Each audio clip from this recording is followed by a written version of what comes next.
মায়াপুর ভগবান শ্রীকৃষ্ণের এক পবিত্র ধাম, যেখানে এক অদ্ভুত শান্তি অনুভব করা যায়।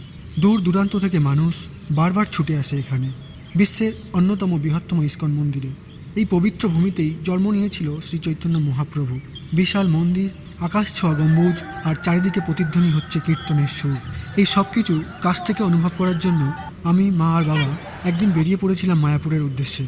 আজকের এই ভিডিওতে আমি তোমাদেরকে দেখাবো শিয়ালদা থেকে মায়াপুরে যাওয়ার পুরো জার্নিটা। করঞ্জলি স্টেশন থেকে আমরা পৌঁছে যাই শিয়ালদা স্টেশনে। আমি, মা, বাবা তিনজনে মিলে দুপুরের পরেই বেরিয়ে পড়েছিলাম মায়াপুরের উদ্দেশ্যে। শিয়ালদা মেন গেট পেরিয়ে আমরা চলে যাই নর্থ সেকশনের প্ল্যাটফর্মের দিকে। সেখানে অপেক্ষা করছিলাম কৃষ্ণনগর সিটি জাংশনে যাওয়ার ট্রেনের জন্য। শিয়ালদা থেকে কৃষ্ণনগর সিটি জাংশন যাওয়ার জন্য অনেক ট্রেন আছে। আমরা বেছে নিয়েছিলাম লালগোলা প্যাসেঞ্জার। এই অ্যাপে থেকে তুমি খুব সহজেই সব ট্রেনের ডিটেলস দেখে নিতে পারো। আমাদের প্ল্যাটফর্ম ছিল নাম্বার 3। কিছুক্ষণ অপেক্ষা করার পরে ট্রেন এসে যায়। আমরা ট্রেনে উঠে পড়ি আর কিছুক্ষণের মধ্যে শুরু হয় আমাদের যাত্রা। পরের station Bidhannagar road. Destination Lalgona.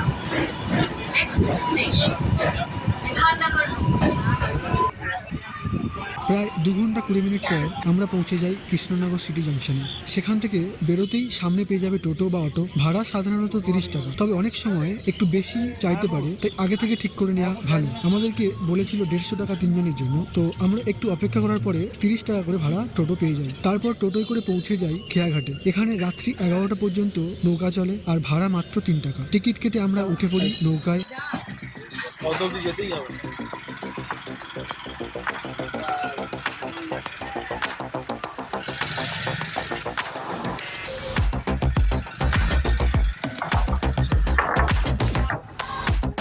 গঙ্গার বুকে এই ছোট যাত্রাটা সত্যি অন্যরকম এক অনুভূতি। নদী পার হয়ে আবার টোটো বা অটো করে পৌঁছে যাওয়া যায় মায়াপুর ইস্কন মন্দিরের গেট নাম্বার 1-এর সামনে।